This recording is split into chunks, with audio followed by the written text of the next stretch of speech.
गोव्याचे मुख्यमंत्री प्रमोद सावंत यांनी कर्नाटकमधील कामगारांना अडचण येऊ नये याची काळजी घ्यावी अशी विनंती करण्यासाठी आलो असल्याचे कामगार मंत्री संतोष लाड यांनी सांगितले।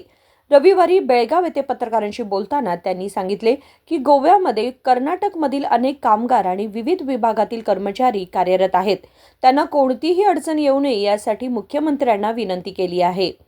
प्रयागराज येथे मृत्यू झालेल्यांसाठी उत्तर प्रदेश सरकारने 25 लाख रुपये नुकसान भरपाई जाहीर केली आहे। त्यांनी किती मदत जाहीर करतात हे पाहून कर्नाटक सरकार निर्णय घेईल। याबाबत मुख्यमंत्री घोषणा करतील असंही त्यांनी स्पष्ट केलं।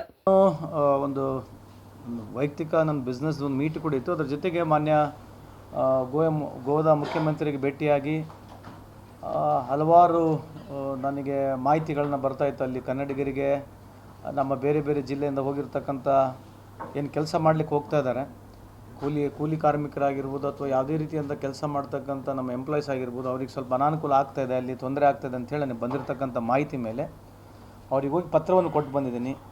ಸ್ವಲ್ಪ ನಮ್ಮ ಕನ್ನಡಿಗರ ಮೇಲೆ ಯಾವ ರೀತಿಯಲ್ಲಿ ಏನನ್ನ ತೊಂದರೆ ಆದರೆ ಸ್ವಲ್ಪ ತಮ್ಮ ಗಮನ ಇರಲಿ ಅಂತ ಹೇಳಿ ಅವರಿಗೆ ಒಂದು ಪತ್ರ ಮುಖಾಂತರ ಮಾಹಿತಿಯನ್ನು ಕೊಟ್ಟು ಬಂದಿದ್ದೇನೆ।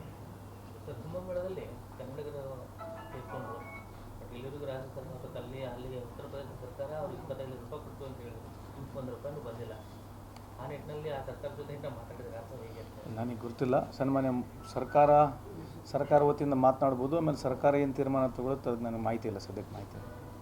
ಈಗ ಅವರು 25 ಲಕ್ಷ ಕೊಡ್ತೀವಿ ಅಂತ ಹೇಳಿರ್ತಕ್ಕಂಥದ್ದು ಕಾದು ನೋಡಬೇಕು। ದೆಹಲಿಯಲ್ಲೂ ಕೂಡ ಒಂದು ದೊಡ್ಡ ದುರ್ಘಟನೆ ನಡೆದಿರುವಂಥದ್ದು ಸರ್, 18 ಜನ ಕಾಲು ತುಳಿತದಕ್ಕೆ ಸಾವನ್ನಪ್ಪಿದ್ದಾರೆ, ಮೊನ್ನೆ ಕೂಡ ಆಗಿತ್ತು। ಸೊ ಏನು ಸರ್ ಇದು? ಈಗ ಏನಾಗುತ್ತೆ ಗೊತ್ತಾ, ನಾವು ಹೇಳಿದ್ರೆ ಬರೀ ಟೀಕೆನೇ ಅನಿಸುತ್ತೆ। ಸಂತೋಷ್ ಲಾಡ್ ಮಾತಾಡಿದ್ರೆ ಬರೀ ಟೀಕೆ ಅಂತಲೇ ಒಂಥರ ಆಗ್ತಾಯಿದೆ। ನಾವು ಮಾತನಾಡ್ತಕ್ಕಂಥದ್ದು ವಾಸ್ತು ಇದೆ। ನೀವು ನೋಡಿರಿ, ಇಲ್ಲಿವರೆಗೆ ಅವ್ರು ಅಶ್ವಿನಿ ಅವರು ಇರ್ತಕ್ಕಂಥ ರೈಲ್ವೆ ಮಿನಿಸ್ಟ್ರು ಕಳೆದ ಸುಮಾರು 2 ವರ್ಷದಲ್ಲಿ 200ಕ್ಕೂ ಹೆಚ್ಚು ಈ ರೀತಿ ರೈಲ್ ಅಪಘಾತ ಆಗಿದೆ। More than 200 such rail accidents last 2 years ಆಗಿದೆ। ಎಷ್ಟೋ ಜನ ಪ್ರಾಣ ಕಳ್ಕೊಂಡಿದ್ದಾರೆ। ಅಲ್ಲಿ ಕೂಡ ಒರಿಸ್ಸಾದಲ್ಲಾಗಿದ್ದಾಗ ಕೂಡ ನಾನು ಹೋಗಿದ್ದೆ, ಒರಿಸ್ಸಾದಲ್ಲಿ ಕೂಡ ಹೋಗಿದ್ದೆ। ಈ ಕೂಡ ಅವ್ರು ಟ್ವೀಟ್ ನೋಡ್ತಾ ಇದ್ದೀನಿ। ಅವ್ರ ಟ್ವೀಟ್ನಲ್ಲಿ ಎಲ್ಲಿ ಅವರು ಒಂದು ವಿಷಾದ ವ್ಯಕ್ತಪಡಿಸೋದಕ್ಕಾಗ್ತಿರಲಿ ಅಥವಾ ಇವೇನು ಯಾರು ತೀರ್ಕೊಂಡು ಹೋಗಿದ್ದಾರೆ, ಜೀವ ಕಳ್ಕೊಂಡಿದ್ದಾರೆ, ಅವ್ರ ಫ್ಯಾಮಿಲಿಗೆ ಒಂದು ಕಂಡೋಲೆನ್ಸಸ್ ಮೆಸೇಜ್ ಆಗಿರತಕ್ಕಂಥದ್ದು ಇಲ್ಲ। ಏನು ಅರ್ಥ ಅಂದರೆ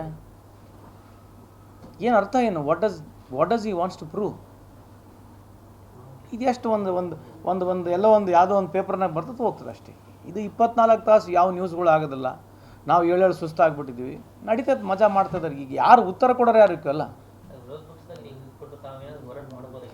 ಏನು ಹೋರಾಟ ಮಾಡನ್ರಿ? ಹೋರಾಟ ಅಂದ್ರೆ ಹೆಂಗೆ ಮಾಡ್ಬೇಕು ಹೇಳ್ರಿ, ನೀವು ಹೇಳ್ರಿ। ಹೋರಾಟ ಅಂದ್ರೆ ಹೆಂಗೆ ಮಾಡ್ಬೇಕು ಹೇಳ್ರಿ? ಎಲ್ಲನೂ ಹೇಳಿದ್ರೆ ಧ್ವನಿ ತೆಗೆದ್ರೆ ತೋರ್ಸಂಗಿಲ್ಲಲ್ಲ, ನಮ್ಮೇಲೆ ಮುಗೆ ಬಿದ್ದುಬಿಡೋದು ಅಲ್ಲ। ನಾನಂತ ನಂದು 50 ಆಗೈತೆ, ಇನ್ಯಾ ಯುವಕರಿದ್ದೀವಿ, ನಮ್ಮದು ಪಿಕ್ಚರ್ ಮುಗಿಗೆ ಬಂದತ್ತೆ, ಆ ಲೆವೆಲಿಗೆ ಐತಿ। ಸೊ ನಾವು ಹೇಳೋದು ಏನಂತಂದರೆ, ಇದು ಯುವಕರು ಅರ್ಥ ಮಾಡ್ಕೋಬೇಕು। ಆಮೇಲೆ ನಮಗೆ ಎಲ್ಲೋ ಒಂದು ಜಾಗದಲ್ಲಿ ಏನು ಬೇಜಾರು ಅಂತಂದರೆ, ಈ ಪ್ರಜಾಪ್ರಭುತ್ವ ವ್ಯವಸ್ಥೆಯಲ್ಲಿ ಎಲ್ಲರಿಗೂ ಈಕ್ವಲ್ ಪ್ಲ್ಯಾಟ್ಫಾರ್ಮ್ ಸಿಗ್ಬೇಕಂಬುದು ನಮ್ಮದು। ಒಂದೇ ಮನುಷ್ಯನ ಬೆಳಗ್ಗೆಲಿಂದ ಸಾಯಂಕಾಲವರೆಗೆ ತೋರಿಸಿ ಮೊನ್ನೆ ಅಮೇರಿಕಾಗೆ ಹೋಗಿ ಬಂದರು, ಏನು ಒಂದು ನೆಗೆಟಿವ್ ಇಲ್ಲ। ಅಮೇರಿಕಾದಲ್ಲಿ ಪ್ರಧಾನಮಂತ್ರಿಯವರು ಯಾವ ರೀತಿ ಉತ್ತರ ಕೊಟ್ಟಿದ್ದಾರೆ, ಏನು ಅದ್ರ ಬಗ್ಗೆ ಏನು ಚರ್ಚೆನೇ ಆಗೋದು ಬೇಡ। ಅಲ್ಲಿ ಏನು ಪ್ರಶ್ನೆ ಏನು ಉತ್ತರ ಕೊಟ್ಟಾರ ಅದ್ರ ಬಗ್ಗೆ ನೀವು ಯಾರಿಗೇನು ಹೋಗಿ ಕೇಳ್ತೀರಾ?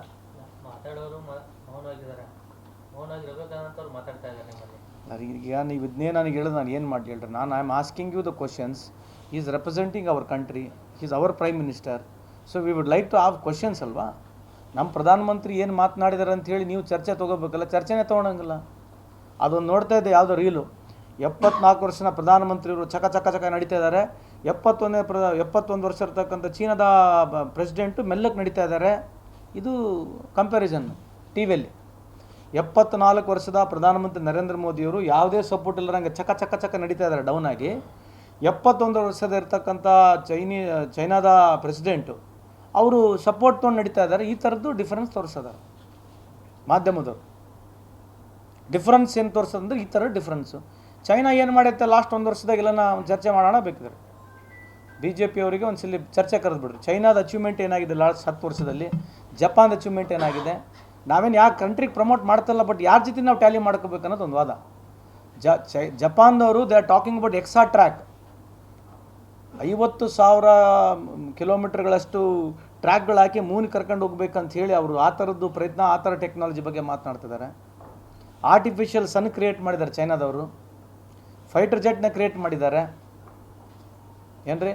ಇವತ್ತು ಮೋಸ್ಟ್ ಆಫ್ ದ ಯೂನಿವರ್ಸಿಟಿಗಳಲ್ಲಿ highest number of patents research ಸೈನ್ಸ್ನಲ್ಲಿ ಚೈನಾ ಮುಂದಿದೆ. ಇಂಥವೇನ ಚರ್ಚೆ ಆಗಬೇಕನ್ನೋದು ಈ ದೇಶದಲ್ಲಿ ಬಿಟ್ಟರೆ ಬೇರೆ ಏನು ಚರ್ಚೆ ಆಗ್ತದೆ ನಿಮಗೆ ಗೊತ್ತು. ನಾವು ಏನಂತ ಚರ್ಚೆ ಮಾಡೋಣ ಹೇಳ್ರಿ. ದಿನ ಬೆಳಗ್ಗೆ ನಮ್ಮನ್ನೇ ಪ್ರಶ್ನೆ ಕೇಳ್ತೀರಿ ನೀವು, ನಾವು ಅವ್ರ ವಿರುದ್ಧ ಮಾತಾಡೋಕ್ಕೆ ನಮಗೂ ಸಾಕಾಗ್ಬಿಡುತ್ತೆ. ಯಾವುದೋ ಒಂದು ಪರ್ಫಾರ್ಮೆನ್ಸ್ ಬೇಸ್ ಮಾತನಾಡೋದು ಬಿಟ್ಟರೆ ನಮಗೇನು ಬೇರೆ ಇಂಟ್ರೆಸ್ಟು ಇಲ್ಲ. ಆಮೇಲೆ ಈ ದೇಶ ನಾವು ಪದೇ ಹೇಳ್ತೀವಲ್ಲ, ಇದೇನು ಕಾಂಗ್ರೆಸ್ದ ದೇಶ ಇದು ಅಥವಾ BJPದ ದೇಶ ಇದು? ಈ ದೇಶ ಪ್ರತಿಯೊಬ್ಬರದಿದೆ. ಈ ಪ್ರಜಾಪ್ರಭುತ್ವ ವ್ಯವಸ್ಥೆಯಲ್ಲಿ ಸರಿಯದನ್ನ ತೋರಿಸ್ಬೇಕು, ತಪ್ಪದನ್ನ ನೀವು ಎತ್ತಿಡಿಬೇಕು. ತಪ್ಪೇ ತೋರಿಸಂಗಿಲ್ಲ, ಬರೀ ಸರಿಯದ್ ತೋರಿಸಿದ್ರೆ ತೋರಿಸ್ರಿ ಏನಾಗದೆ. ಇದು ನುಕ್ಸಾನ BJPಯವ್ರಿಗಿದೆ, ಕಾಂಗ್ರೆಸ್ನವ್ರಿಗಿದೆ ನುಕ್ಸಾನ. ಇದೇನಿದೆಯಲ್ಲ BJPಯವ್ರನ್ನ ಭಾಳ ದೊಡ್ಡದು ಹಿಂಗೆ ಅನ್ಕೊಂಡೋದ್ರೆ ದೇಶ ಹಿಂದೆ ಹೋದರೆ ಅವರು ಹಿಂದೆ ಹೋದಂಗೆ, ನಾವು ಹಿಂದೆ ಹೋದಂಗೆ. ಕೇಂದ್ರದಲ್ಲಿ BJP ಇದೆ, ರಾಜ್ಯದಲ್ಲಿ ನಿಮ್ಮ ಸರ್ಕಾರ ಇದೆ, ನೀವು ಮಾಡ್ಬೋದಾಗಿತ್ತಲ್ಲ, ಏನಾದರೂ ಈ ಹೊಸ ಇನೋವೇಷನ್ ಮಾಡ್ಬೋದಾಗಿತ್ತಲ್ಲ ತಾವು ಅಂತ. ಅಲ್ಲರಿ ಅದೇ ಹೇಳ್ತೀವಿ, ಇನೋವೇಷನ್ ಅಂತಕ್ಕಂಥದ್ದು ಪದ ಏನಿದೆಲ್ಲ ಇದಕ್ಕೆ ಕೇಂದ್ರ ಸರ್ಕಾರ ರಾಜ್ಯ ಸರ್ಕಾರ ಎರಡೂ ಸೇರಿ ಮಾಡ್ಬೇಕಂತಕ್ಕಂಥ ನಮ್ಮ ವಾದ. ಅದೇನು ಬರೀ ರಾಜ್ಯನೇ ಮಾಡ್ಬೇಕಂತ ಯಾಕೆ ಕೇಂದ್ರ ಯಾಕೆ ಮಾಡಬಾರ್ದು? ಅಲ್ಲಲ್ಲ ಅದೇ ಹೇಳ್ತಿರೋದು. ಅಲ್ರಿ ಯೂಶಲಿ ಅದಕ್ಕೆ ನಾನು ಮಾತಾಡಿದ ತಕ್ಷಣ ಡೆವಲಪ್ಮೆಂಟ್ ಅನ್ನೋದು ಏನೋ ಮಾತಾಡಿದ್ರು ಸಂತೋಷ್ ಲಾಡ್ ಅವ್ರು ಮಾತಾಡ್ತಾರೆ. ಆ ಒಂದು ಇದಕ್ಕೆ ನಾವು ಪ್ರಶ್ನೆ ಅಲ್ಲ ಕೇಳ್ತಿರೋದು. ಈಗ ಪಕ್ಷದ ಅಲ್ಲ ರಿಸರ್ಚ್ ಆ್ಯಂಡ್ ಡೆವಲಪ್ಮೆಂಟು ಏನ್ರಿ DRDO ಇವೆಲ್ಲ ಯಾರ ಕೈಲಿದೆ? ಇಸ್ರೋ ಯಾರ ಕೈಲಿದೆ? ಮತ್ತು ಯಾರು ರಿಸರ್ಚ್ ಮಾಡ್ಬೇಕು ಇದಕ್ಕೆ?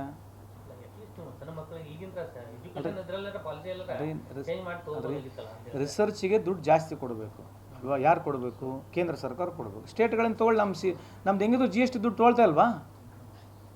ನಮ್ಮ GST ದುಡ್ಡು ತೊಗೊಳ್ತಾ ಇಲ್ಲ. ಅದ್ರಾಗ ಒಂದು 1% 0.5% ಆ ಕಡೆ ಕೊಡ್ಬೋದು, ಖರ್ಚು ಮಾಡ್ಬೋದಲ್ಲ. ನಮ್ಮ GST ದುಡ್ಡು ಕಲೆಕ್ಟ್ ಆಗ್ತಾ ಇದೆ ಅಲ್ರಿ, ಲಕ್ಷಗಟ್ಟಲೆ ನಮ್ಮ GST ದುಡ್ಡು ಎಲ್ಲ ರಾಜ್ಯ ಸರ್ಕಾರ ಕಲೆಕ್ಟ್ ಆಗ್ತಾ ಇದೆಯಲ್ಲ, ಆ ದುಡ್ಡು ಸ್ವಲ್ಪ ಕಡೆ ಕೊಡಬೇಕು. ಕೊಟ್ಟರೆ ತಾನೇ ಅನುಕೂಲ ಆಗೋದು. ಹೇಳಿ. ಪಕ್ಷದಲ್ಲಿ DK ಶಿವಕುಮಾರ್ಗೆ ಯಾವ 2 ಪದವಿ ಕೊಟ್ಟಿದ್ರೆ ಅದೇ ತನ್ನಾಗಿ ಎಲ್ಲರಿಗೂ 2 ಪದವಿ ಕೊಡಬೇಕಂತೇಳಿ ರಾಜನ್ ಅವರು ಮತ್ತು ಸತೀಶ್ ಜಾರಕಿಹೊಳಿ ಆಗ್ರಹ ಪಡಿಸ್ತಾರೆ. ಆ ನಿಟ್ಟಿನಲ್ಲಿ ತಮ್ಮ ಅನಿಸಿಕೆ ಏನು, ತಾವು ಏನು ಹೇಳ್ತೀರಿ? ನನ್ನ ಅನಿಸಿಕೆ ಏನಿಲ್ಲ, ಇಂಥವಕ್ಕೆಲ್ಲ ಏನೋ ಪರಿಹಾರ ಕಂಡುಹಿಡಿತಕ್ಕಂಥದ್ದು, ತೀರ್ಮಾನ ತೊಗೊಳ್ತಕ್ಕಂಥದ್ದು ಹೈಕಮಾಂಡ್ ಇದೆ. ಸೊ ಇವೆಲ್ಲ ಇಂಥವಕ್ಕೆ ಏನೇ ಡಿಫ್ರೆನ್ಸ್ಗಳು ಬಂದಾಗ, ನಮ್ಮಲ್ಲಿ ಭಿನ್ನಮತಗಳು ಬಂದಾಗ ಹೈಕಮಾಂಡೇ ಇದಕ್ಕೆ ಸೂಕ್ತವಾದಂಥ ನಮಗೆ ಮಾರ್ಗದರ್ಶನ ನೀಡ್ತದೆ. ಸಿದ್ದರಾಮಯ್ಯ ಅವರು ಬದಲಾಗ್ತಾರೆ ಅದೊಂದು ದೊಡ್ಡ ಮಟ್ಟದ ಚರ್ಚೆ ನಡೀತಾರೆ. ನಾನು ಭಾಳ ಸಲ ಹೇಳಿದ್ದೀನಲ್ಲ, ಈಗ ನೀವು 2 ವರ್ಷ ಆಯ್ತಿದ್ದು ನಾನು ಕೇಳಕತ್ತೀರಿ ಆಯಿತಾ. ಇನ್ನೂ 2 ವರ್ಷವರೆಗಂತ ಏನಾಗಿಲ್ಲ. ಮೊದಲನೇ ಒಂದು 3 ತಿಂಗಳಿಂದ ಪ್ರಾರಂಭ ಆಯ್ತಿದ್ದು, ಇಲ್ಲಿವರೆಗೆ ಹಂಗೆ ಬರ್ತಾ ಇದೆ. ನನಗೂ ಅದೇ ಅಭಿಪ್ರಾಯ ಇದೆ. ನೆಕ್ಸ್ಟ್ ಮುಂದೆ ಚಂದ್ರಬಾಬು ನಾಯ್ಡು ಪ್ರೈಮ್ ಮಿನಿಸ್ಟರ್ ಆಗ್ಬೋದು ಅಂತ ಇದೆ, ಅಥವಾ ನಿತೀಶ್ ಕುಮಾರ್ ಅವರು ಆಗ್ಬೋದು, ಅಥವಾ ನಿತಿನ್ ಗಡ್ಕರಿ ಆಗ್ಬೋದು ಅಂಬೋದಿದೆ. ನನಗೆ ಇರ್ತಕ್ಕಂಥ ಒಳ ಮಾಹಿತಿ. ನಾನು ಮನವಿ ಕೂಡ ಮಾಡ್ತಕ್ಕಂಥದ್ದು BJP ಮುಖಂಡರುಗಳಲ್ಲಿ, ಕಾರ್ಯಕರ್ತರಲ್ಲಿ, ಸ್ವಾಮಿ ಸಾಕು ಮಾಡಿ ಸಾಹೇಬ್ರ ವಿಶ್ವಗುರುನ ಇಳಿಸ್ರಿ, ಬೇರೆ ನಿತಿನ್ ಗಡ್ಕರಿ ಮಾಡಿರಿ, ಭಾಳ ಚೆನ್ನಾಗಿ ಪರ್ಫಾರ್ಮ್ ಮಾಡ್ತಿದ್ದಾರೆ ಅವರು. ಅಂಥವ್ರು ಯಾರನ್ನ ಪರ್ಫಾರ್ಮ್ ಮಾಡ್ತಕ್ಕಂಥವ್ರು ಸ್ವಲ್ಪ ಎಲ್ಲರನ್ನ ತೊಗೊಂಡು ಹೋಗಿ ಸ್ವಲ್ಪ ಅಂಥವ್ರ ಬಗ್ಗೆ ಇದ್ದರೆ ಚೆನ್ನಾಗಿರುತ್ತೆ. ಇದು ನಾನೇ ಬುದ್ಧಿವಂತ, ನಾನೇ ವಿಶ್ವಗುರು ಅನ್ನೋದನ್ನು ಸ್ವಲ್ಪ ನಿಂದಿಸ್ಬಿಟ್ರೆ BJPಯವರು, ಇದು ದೇಶಕ್ಕೆ ಅನುಕೂಲ ಆಗ್ತಕ್ಕಂಥದ್ದು ತಮ್ಮ ಮುಖಾಂತರ ಮನವಿ ಮಾಡ್ಕೊಳ್ತೀನಿ ಅವ್ರಿಗೆ. ಇಟ್ ಈಸ್ ನಾಟ್ ದ್ಯಾಟ್ ನಮಗೇನು ಪರ್ಸನಲ್ ಅಜೆಂಡಾ ಇಲ್ಲ. पर्सनल अजेंडा ಏನಿದೆ ಹೇಳ್ರಿ? देश सर्वांचा आहे, फक्त भाजपचा किंवा काँग्रेसचा नाही. सर्वांना समान अधिकार आहेत आणि प्रत्येक मुद्द्यांवर चर्चा झाली पाहिजे असंही त्यांनी नमूद केलं. विनोद कोलकार, KMM मराठी, बेळगाव.